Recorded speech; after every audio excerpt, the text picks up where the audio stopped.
बिस्मिल्लाहिर्रहमानिर्रहीम। अस्सलाम वालेकुम दोस्तों, मैं हूं आपका दोस्त मंशा ताहिर। द टैलेंट इंटरनेशनल में खुश आमदीद। तो दूसरा पछतावा जो दोस्तों ये होता है कि जब इंसान वहां से आता है, आने के बाद क्योंकि उसने 30 साल 35 साल पहले उसकी सैलरी कम होती थी, फिर ज़्यादा हुई, फिर उसके पास जो है बिजनेस कर लिया, उसके पास पैसे ज़्यादा आने शुरू हुए।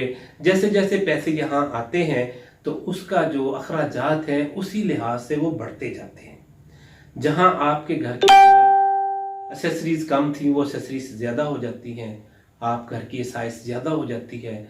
जब आपके पास पैसे होते, कहते जिसके घर दाने उसके कमले भी थे आने, तो जब आपके घर के अंदर ये चीज़ें आना शुरू हो जाती हैं तो आपके तलकात भी उन लोगों के साथ शुरू हो जाते हैं।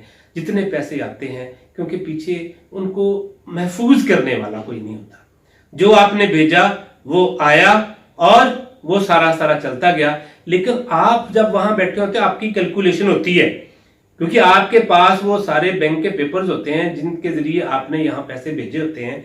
तो आप क्या कहते हैं कि यार इस महीने में मैंने 2 लाख 1 लाख 1.5 लाख 5 लाख भेजा है, उसमें इतना खर्चा होगा, इतना मेरे घर वालों ने बैकअप बना लिया होगा, इतना बचत होगी। तो ये जब आप कैलकुलेट करते हैं तो आपके जहन के अंदर करोड़ों आ जाता है कि यार इतना करोड़ इतने लाख जमा होगा, अगर मुझे यहाँ से जाना भी पड़ता है तो मैं अपनी ज़िंदगी बड़े आसाइश के साथ गुजार सकता हूँ। लेकिन जब वहां से आप आते हैं, आकर यहां आना ही एक पहली चीज है कि वो यहाँ के जो आपके जितने मर्जी खून के रिश्ते हैं जो भी है उनके ऊपर एक बम बन के गिरता है। वो आ रहा है, पहले तो आपको रोका जाता है कि ना आओ, लेकिन फिर भी जब आप जाहिर है कि इंसान कब तक कर सकता है काम। जब वो देखते हैं कि बंदा जो है ना नहीं टिकने वाला, ये आएगा ही, तो आप फिर आ जाते हैं, कुछ दिन रहते हैं। रहने के बाद जाहिर है कि आप फारग तो नहीं रह सकते, आपको कोई काम करना है। जब आप काम करने के लिए अपनी बीवी से, बच्चों से, अपने भाइयों से, अपने वालिदैन से कहते हैं कि जी ये काम हम स्टार्ट करने वाले हैं, तो मैंने इतने पैसे भेजे थे, उनमें से मेरे कुछ ना कुछ हो गए, मेरे इतना कैलकुलेशन मेरे पास है, करोड़ है, 80 लाख है, 20 लाख है, तो वो निकालें, हम निकाल के जो है ना जी अपना काम शुरू करें। तो वो वहां पर आपको एक और शौक पहुंचता है, दूसरा पछतावा। वो कहते हैं कि जी कौन से पैसे, जितने तुम पैसे भेजते थे वो खर्चे हो जाते, तुम्हारे बच्चों की फीस चली जाती थी, तुम्हारे बच्चों की एजुकेशन थी, घर का खाना था, किचन का खाना था, लोग आते थे। अभी तो हमने 50,000 किराने वाले का देना है, तो आप कह रहे हैं कि 50 60 70 80 लाख रुपया होगा, हम काम शुरू करें, कहां से है आपके पास पैसा। तो दोस्तों ये दूसरा पछतावा है जो हर ओवरसीज के साथ है। वहां से वो कैलकुलेशन करके आता है कि इतना पैसा होगा, लेकिन जब यहां आता है तो उसके पास कुछ नहीं होता। तो इसलिए मैं आपको कहूंगा कि आप वहां पर मौजूद हैं तो आप जो आप कमा रहे हैं उसका कुछ हिस्सा जो है अपने तौर पर महफूज करते जाएं, ताकि जब वहां से आप आए तो यहां आकर अपने लिए कोई रोजगार, कोई चीज, कोई काम अपने लिए कर सकें, ताकि आपकी आइंदा वाली जिंदगी जो है खुशो खुरम गुजरे।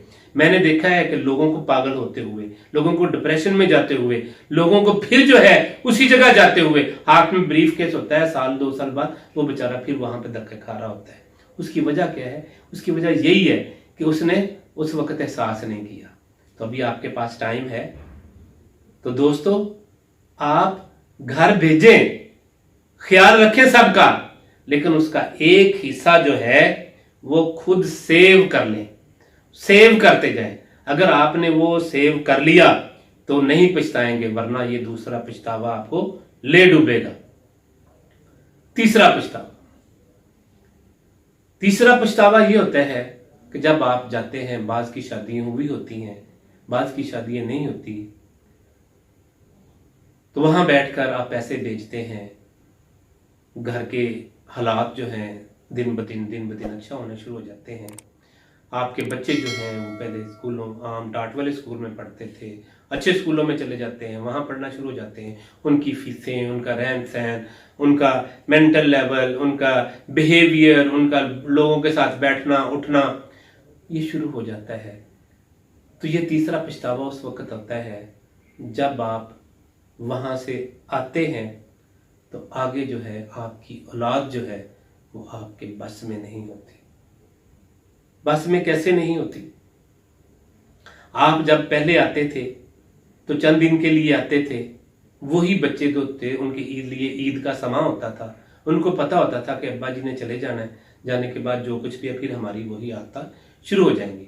वो अपने दोस्त अहबाब को ये कह देते थे कि यार मेरा प्यो आ रहा है तो 5 दिन मैनू या 10 दिन 15 दिन 20 दिन आप बाद च मिलेंगे। दोस्तों को भी पता था, उनको भी पता होता था कि बाप आया इसने तो चले जाना है, हमारे वही मामूलात फिर शुरू हो जाएंगे।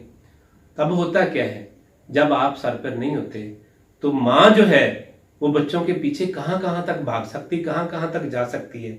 वो एक दिन स्कूल में जा सकती, दूसरे दिन स्कूल में नहीं जा सकती। मेरे भाई आप वहां से आ गए, पक्का पक्का उनको पता चल गया बच्चों को अब्बा जी आ गए हैं, 10-15 दिन ऐसे ही रहेंगे। क्योंकि आपने साल 2 साल बाद तो दोस्त ऐसे ही 3-3 4-4 साल बाद घर नहीं आते, तो बच्चों के अंदर वो प्यार और मोहब्बत अपने वालिद के साथ नहीं होता जो होना चाहिए। वो उसे एक अजनबी की तरह लगता है। ब्लड का रिलेशन तो होता है लेकिन उनको ये होता है कि ये पता नहीं कौन है। अक्सर आपने लतीफे भी सुने होंगे कि भाई कौन है,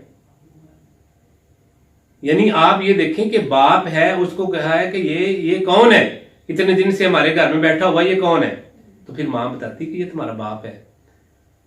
तो ये हालात होते हैं। तो ये तीसरा पछतावा होता है जब आप आ जाते हैं, आपके अंदर ये होता है कि मैंने अपनी औलाद के लिए कमाया है, अपनी औलाद के लिए काम किया है, इनको अच्छा जो है अच्छा स्टेटस दिया है, माशरे के अंदर इनकी पहचान बनाई है, अच्छे स्कूलों में इनको मैं पढ़ा रहा हूँ, तो ये जो है मैं जाऊँगा, जाते ही मेरे साथ इनकी इन्वॉल्वमेंट होगी। तो ये पहले तो 10-15 दिन के बाद वो शुरू हो जाते हैं।